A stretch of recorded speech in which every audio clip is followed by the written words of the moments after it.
You're on the John Fredericks Media Network and all the John Fredericks apps, and I am your Godzilla of the truth in America, your Oracle of the deplorables, here at your service live in West Des Moines, Iowa. Day 5, wrapping our bus tour up. We got quite a show for you coming today with me all week and popping in at 5 a.m. Central, the indelible Chris Saxman. Chris, have you ever seen 5 in the morning before in your life? Are you kidding me? I'm usually up at like 3 o'clock. Saxman, let's roll, baby. Dude, I'm usually at Starbucks knocking on the door at 4:30 going, are you open yet? Let's go. Let's go. Let's go. Saxman and I, man, we're rocking and rolling. Good to have you with us. This has been a fabulous week. We had another great day coming today. Got a lot to talk about. This bus tour has been probably one of the bus tours, Saxman, that we've done. And boy, did we learn a lot, man. You come out here. Wow. I got to tell you, Chris, have I ever called you Chris in my life? I got to tell you, Chris. This is not a good time to start. I'm just going to put it out there. The name is I go by Sax. I tell you, Sax, for so long. I just thought of that. When someone calls me Chris, I'm like, who are you? I never called you Chris in my life. I call him Sax. No one does. I call him Sax. Anyway, wow, we learned so much here about the issues, ethanol, the economy, what people are feeling, the misnomer on tariffs. Eminent domain. Eminent domain. It is hot. And, also, some of the candidates that think they're way ahead. Some people are saying they're not. And we learn a lot about the straw poll. We learn a lot about what people are thinking. Yep. And speaking of the poll, you got to go to our poll. I mean, it's just, we've got to go there. Please. It's right on so our website, johnfredericksradio.com. It's on our Facebook page. Just go there, go to our poll, vote in it. It's you got 11 candidates. You can rank them all. And let's go. Well, it's anonymous. It's so easy to take the poll, but the data we're going to share on your network next week. I'm going to put together some columns for you, break this down, because what we're seeing and it's across the country. We have, I think at last count, 46 states have participated. So it's a broad spectrum of American conservatives. Probably, I would imagine it's more of a MAGA oriented. That's our audience. That's your audience, which is great. It's what we're trying to tap into. It's like, see, where is the Trump coalition going to be? Right. In the midterms in 26, where is it going to go in 27, which is ultimately going to determine the nominee? Because look, the 28 election doesn't start on January 1st, 2028. That's right. It starts now. It starts now. And we're trying to tap into that to see where this thing is going, to get ahead of it and start shaping the message and trying to align and feed these campaigns. What's really going on the ground out here? And you talk about, we talk about the heartland of America, the Midwest. What I've discovered, and I get chills thinking about this. I really love this Iowa place that we're in. I love Iowa. I love this the machine shed next door. The restaurant's fantastic. It's an iconic place here in Iowa. But what I've felt here is it's not just the heartland, it's the heartbeat. Mm-hmm. When you go to Iowa 4 in Sioux City and you recognize the importance that congressional district is going to play in the nomination for the next president of the United States. Absolutely. And I'm a political nerd and I love this stuff. And that's why I'm up early. I woke up going, let's go. Listen, this is big time. I mean, there's no question. And they love America. Yeah. And it was great for me to get out of the bubble, out of the DC bubble. 100%. And you just feel invigorated. And so you're right. But let me tease one thing about the poll. May I? Just one little, Please, go right ahead. one little nugget. Yeah. Now, results are early, but let me just say, from what I've seen, the inevitability of J.D. Vance is a misnomer. I mean, I think that, he's likely still to be the nominee, but this is not a done deal. I mean, there's a lot of trepidation out there about his ability to win a general. And everybody knows if they turn this government over to the communists, you're not going to have a country. So the stakes here are very, very high. But hey, that doesn't mean, and again, doesn't mean I'm not for him or I am for him. We're taking a poll, right? And we're going to interpret what the results are saying. Right. And a lot of people, they get very upset. Oh, Fredericks isn't for Vance. Not what I said. I said, based on what we've seen preliminary, the inevitability is a misnomer, right? That's all I'm saying. This is going to be a competitive straw poll. John, it is backed up by data. It's one thing to go out and, talk to people. We've talked to congressional members. We've talked to staff. We've talked to candidates running for governor, candidates running for U.S. Senate, who've been in this bus. Right. and they agree. It's not a done deal. Right. Nothing is predetermined. Right. And that's exciting from a I political think it is. standpoint. Yeah, I think it is. You know what the other interesting thing is? We cannot mention names, but here's the telltale sign. We can't. The officials that I've talked to, several of them, who on air will support Vance. Yeah. When you talk to them privately, they abandon him. So Really? when that happens, you know there's something, because they're afraid of La Vida. They're afraid to say anything publicly. Even, well, maybe he's not the best candidate. They don't want to say that. He's the guy, because, they want La Vida honest. They don't want to get, knifed or something. So, because, Chris is tough. And so, but then they'll say off the record, I'm not really sure he can win. This other guy I know he's going to win. So that when you start hearing that, it gives you pause. And that's all that we're saying. This is not we're for this guy or that guy. Well, that's why we're here. That's why we're here, to find out. That's why we're here. And this is why we're different. See, everybody else just wants to give you their opinion and their narrative. Right. We actually want to talk to people. Which is the bubble. Knock on doors. Which is the bubble. That's the bubble. And the bubble is driven by, here's what the polls say. Here's what the money says. No. Here's what the people say. Yeah. And the people in this country are sovereign. And good for you for bringing your bus out here and knocking on these doors and listening to the people. It's the hallmark of your company. It's the hallmark of your brand. It's the hallmark of who you are. But you're right. And look, this is my 34th year in elected in politics, and we do politics every year in Virginia because we have an election of consequence every year. John, when someone says I'm for that person or that's who I'm likely going to support publicly, if they don't work, it ain't going to happen. Well, that's it. I mean, they didn't have that problem with Donald Trump. I mean, they worked for him. Right. They put their backs into the oars and said, "We're going to get this done because I believe in this guy." Right. The inevitability passed the torch. It doesn't happen. No, and you absolutely nailed it. That you got to get outside. It's outside the bubble, and outside the podcasters, outside the clickbaiters, right? Because the clickbaiters need clicks. Because when they need clicks, they need to say what is going to motivate the audience they know they have. Right. You really got to I've been saying this and telling you about the media breakup that was coming for 5 years, because I saw this 5 years ago. Oh, yeah. Right? So those clickbait podcasters, in order for them to make money, they have to say exactly what their audience wants to hear. Right. It doesn't matter if it's true or not. Doesn't matter what. That's what they got to say. So if you're listening, you'll understand they want you to click, serve their ads up. They can get a check. They can survive. But in order to do that, you have to say exactly. They have to say exactly what they think you want. And if you don't, and you start complaining in their chat, they'll change it immediately. Yeah. Because that's their business model. We don't have that. We come out here, we listen to people, we have a different lane, and we know. Well, the best thing is we know we're not for everybody, right, and we don't care. Well, that's power. That's power. It's powerful. But when I step back and I do the broader, try to get a broader perspective, trying to understand what's going on and how we are being, I don't want to call it manipulated so much, because I don't think it's necessarily intentionally so. It's driven by the market forces.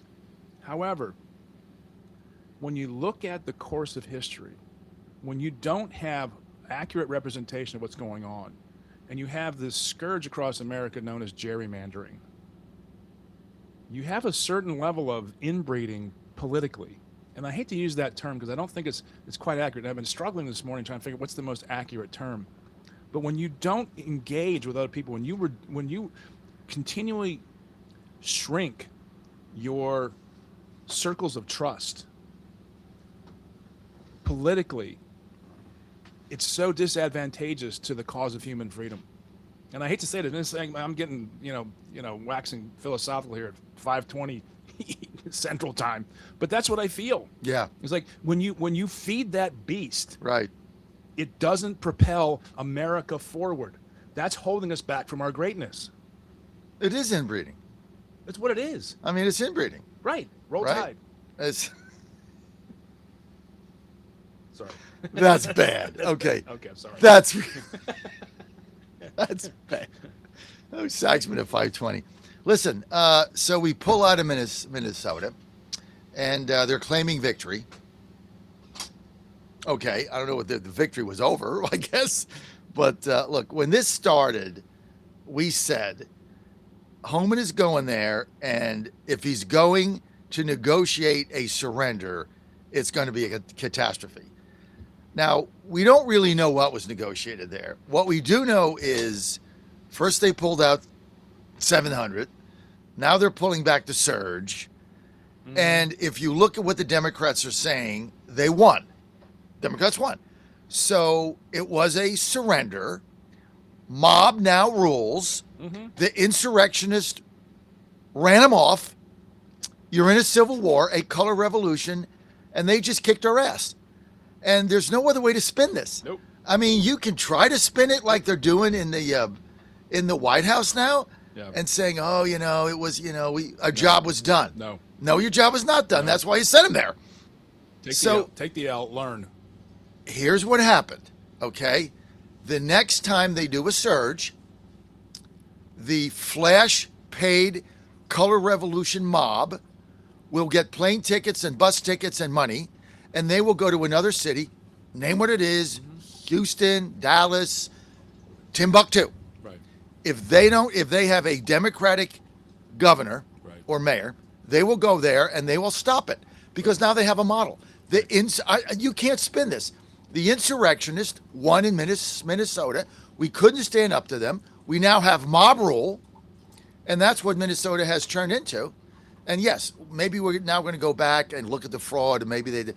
But at the bottom line is, I don't know how you say that this was not a negotiated surrender to the mob and the insurrectionists. It depends on what the entire negotiation yielded, and that we don't know. We don't know if Homan said, "Look, we're going to come in and we're going to do X, Y, and Z. We're going to take this surge force out of here, but we're still going to go after. We're going to round up the bad guys, the bad hombres, as President Trump likes to describe them as, and that'll continue hopefully because if they're a menace to society, they're a menace to society. They ought to be taken out of the country. They're not here legally, and they're doing illegal things while they're worse things than while they're here. But John, the focus, the attention is going to go back to the Somali fraud scandal, which I think the entire operation against ICE was a diversionary tactic to get that camera lens off of that problem. But Homan is basically they were very effective. But Homan has basically said yesterday in his press conference, mission accomplished. Right? Last time I heard that, I saw George W. Bush on a ship somewhere saying mission accomplished, and it was a complete catastrophe. Now maybe it is accomplished, right? Maybe Homan did get law enforcement there. Maybe it's all, it's all fine, right? Maybe that's true, but that's not what the Democrats are saying, right? So the Democrats are saying our mobs that came to Minneapolis ran off ICE. We can do it anywhere. That's what the Democratic elected officials were saying yesterday. So both sides are claiming victory. We don't really know the full story here. No, we don't. But both sides are claiming victory. Look, this became politically untenable. It was a raging fuel within the Democratic base for turnout, for money contributions. It was a runaway socially in the media. Folks in the base of the Republican Party were going, "This is too far for me, man." Right.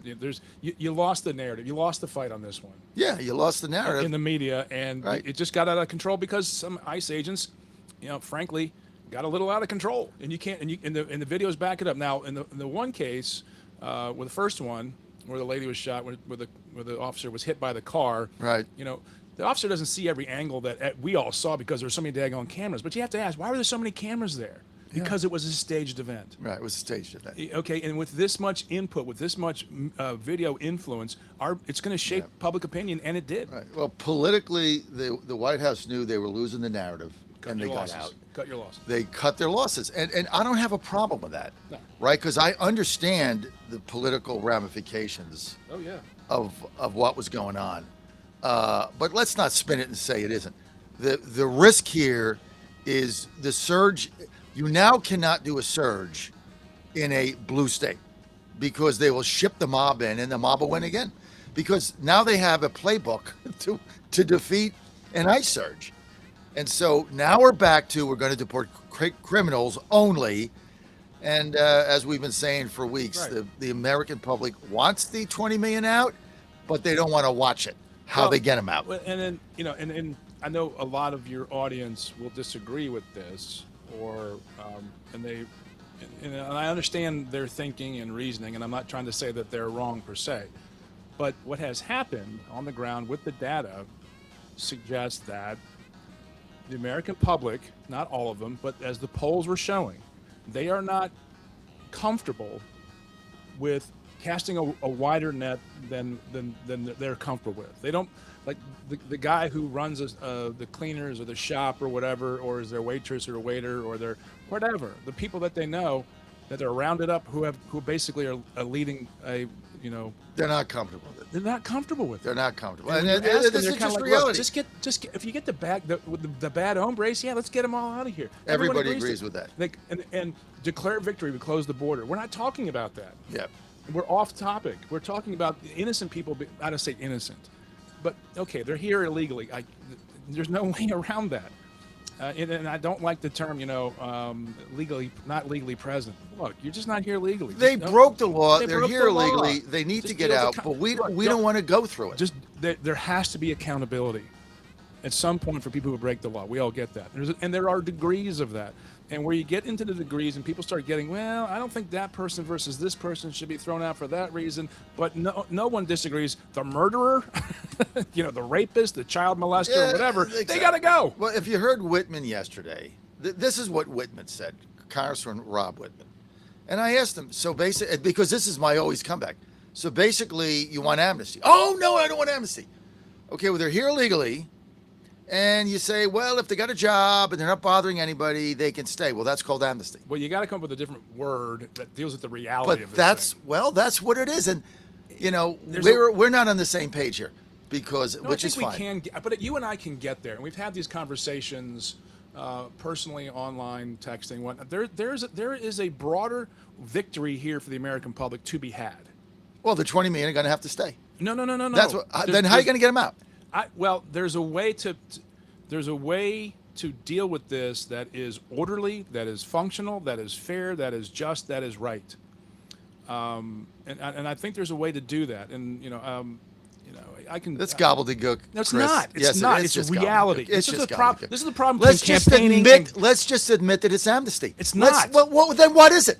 Because there's a way to do it. Like that is what? not- we'll talk about this offline. I'm not going to get trapped in this crap on radio At 5:30 in the at morning. 5:30 in the morning. I'm I like was a waiting. quarter of the way from my I was coffee. waiting on him to pounce, baby. Let's go. No, there's a way to do it. Yeah, it's There's a way amnesty. to structurally do it, whether they return to their country or they go to consulates in America and they sign up and they get back in line and they do it the right way, and there's accountability for their illegal Well, activity. now we got to take calls because now Saxman. Because this Fine, is take what. calls. This is what Whitman said yesterday. Oh, if they're working and they've got a okay, family. John, I'm going to put it to you.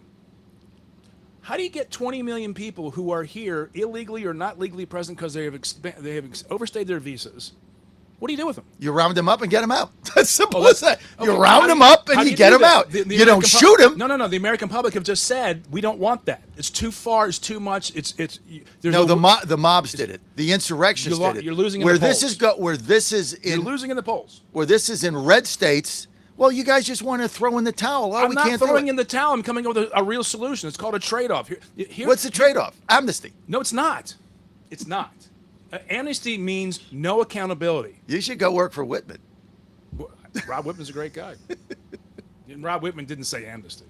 I know he got mad when I said it. But that's the problem in our clickbait, rage-based society. You can't come up with frickin' solutions because everyone goes, oh, it's amnesty, and all of a sudden it's all over the news. Oh, he wants amnesty. When he doesn't. Round them up, get them out. That's smart. Can't do it now. No, because the insurrectionists won. You don't have the capacity. Well, because the You don't have the insurrectionists won. capacity. Mob and You insurrections don't and have color the, revolution. you don't have the logistical What you capacity saw- to what get it you- done before the next election what- when they're going to shut it down. What you saw in Minnesota was a color communist revolution of people trying to topple the government. What you saw was white liberals defending the indefensible. I love having And winning. I love having Saxman here. It's so I'm much, only a so third much way in fun. this coffee and you're already pissing me off. Oh God, we got to take your calls. 888-480-JOHN. Speaking of coffee, wow, I'm getting my 1775 coffee right here. I'm going to take a sip while I'm waiting for your calls. Hang on. Damn, that's good coffee. I can't believe how good this coffee is. I travel with it, and this is good coffee. This is the best coffee, and it's affordable. All you got to do is go to 1775coffee.com, 1775coffee.com, promo code Godzilla, 10% off.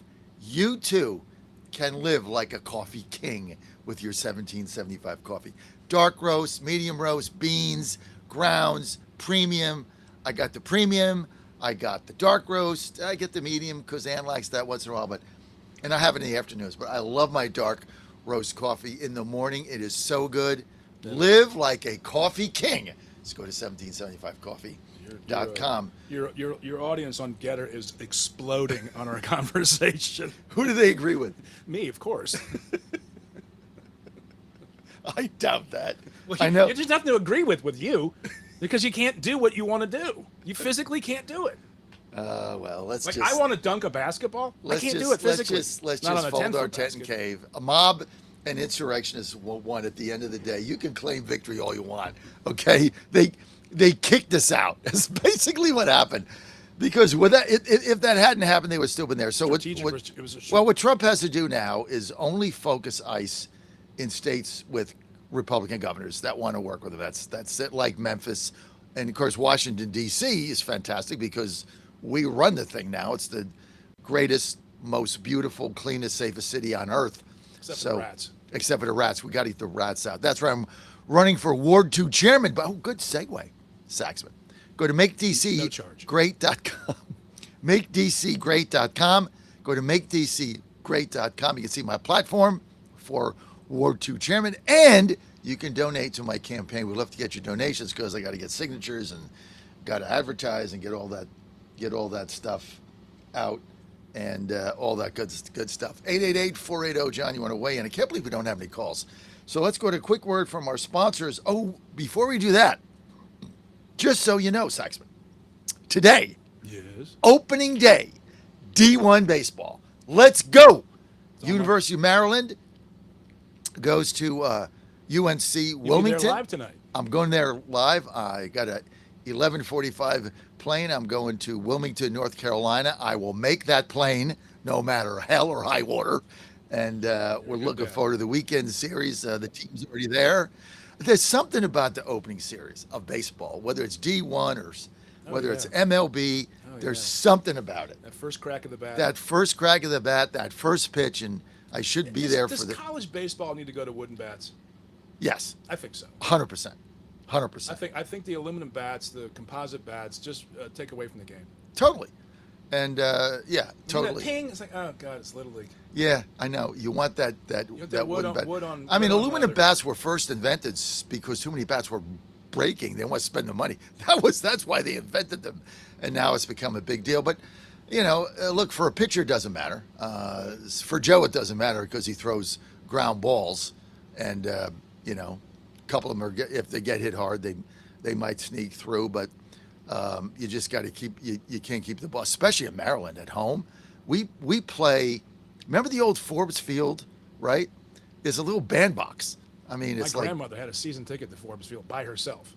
Well, listen, 230 down the lines. I mean, you hit a pop up. It's a home run. You know what's so bad about It's that? like, You know what's so what? bad about that as a player? What? When you see that 230 or the 199 flashing in the corner, that's all you think about as a batter. All I have to do is hit it right over there for 230. All you do is foul off the entire time. Down the lines. I mean, even the power alleys are like, under 300. It's like 275 in the power alley. It's so distracting as a batter. It's tough, man. Because you want to pull the ball either way, or you want to slap it over the other side to get the home run, and rather than just hitting in the gap and just trying to get a solid base hit. It really messes with your head. So, the other thing is, that's why they signed Joe. That's why they went after him because, the overwhelming majority of Joe's outs are ground balls. Really? Yeah, that's overwhelmingly. Everything is down. Rarely does he leave a pitch up. So, so he's made for that Do they stadium. hit his pitch up in the zone? What? Does he move his pitch up and down in the zone as well as left to right? No, he goes Inside, outside? left to right. He does it left to right? Yeah, well, he goes up and down, but up and down is waist knee. Right. Like Oh, you're okay. never going to see him going high inside on somebody. So everything is down, and What if he can catch that in his repertoire? What if he can start moving some of his breaking stuff on the upper portion of the zone? we'll see what happens. But I love when pitchers do that. When I was a catcher, Yeah. I loved if a guy could do that. but that's more of a power pitcher, and Joe's not. Right, I mean, right. Yeah, he's throwing early '90s. Okay. So his whole thing is his elite pitch is his sinker and his slider. Those are his elite Okay. pitches. So we'll see what happens. Let's go to the phone lines where we've got Larry in Richmond. Larry, you're live. Gentlemen, Go ahead, Larry. You're live. I hear. Can you hear me? Yes, sir. Okay. Well, I don't know if that's a total loss because we did get 4,000 bad guys off the streets, and we did Right. recover 3,400 children. Right. So there is where we can prove we had success. If I'd had my way, right after the first incident where the lady tried to run over the ICE agent, 82nd Airborne would have dropped into Minneapolis, and martial law would have been declared. They would have gotten people off the streets, and then you negotiate with the mayor and the governor. And I think that would have just taken everybody a notch down and bring calm back to everybody. You're sad. It's sad that you have to do that. But like you said, John, it's a color revolution. We have these people that are paid to be insurrectionists, and this definitely was an insurrection. January 26th, I believe it was, when the thing at the White House happened. I mean, at the Capitol. Yeah. And they call that an insurrection. That was peanuts compared to what's going on now. Do you believe? I'm so frustrated right now. I'm losing my words. Do you believe that's fine, Larry? Do you believe that insurrection was there to topple the government? Yes or no? That's really the only question I have. I think it was there to topple the government. That was an insurrection, and no matter how we spin this thing, the Democrats are claiming victory. Now, we can claim victory too. We got 4,000 people out. We did this. We did that. We recovered the children. Fine. Everybody's victorious. But you try to do this in another city, that mob will show up again, and they will win again. And now they figured it out. Now they have a model in order to chase ICE out. And they know what to do. And that's why Lewandowski went to the body cams and everything else. But to Chris's point, there's no question. We were losing the narrative. It was killing us. And so they had to get out. And that's just political reality. They had a problem with that at the beginning of World War II because we were losing the narrative because the Japanese were kicking our ass all over the Pacific, and everybody was feeling down. And what happened? We had some military people who had the balls to do the hard work. Yeah, it looked bad at the beginning, and if we had the right people doing the right thing at the beginning, the tide would have turned. But it got too political, and I don't know what happened with President Trump, but when he called it insurrection, it should have called out the National Guard. I agree with that. The 82nd Airborne went in there and cleaned house. I agree with that. We would be okay right now. Yep. And whatever. This wouldn't happen again. No, you're absolutely right. He said he had 1,500 troops. He said he was going to deploy the Insurrection Act. Had he done that, they'd have cordoned off the protesters, and that would have been the end of it. But we didn't do it, and now you can spin this any way you want.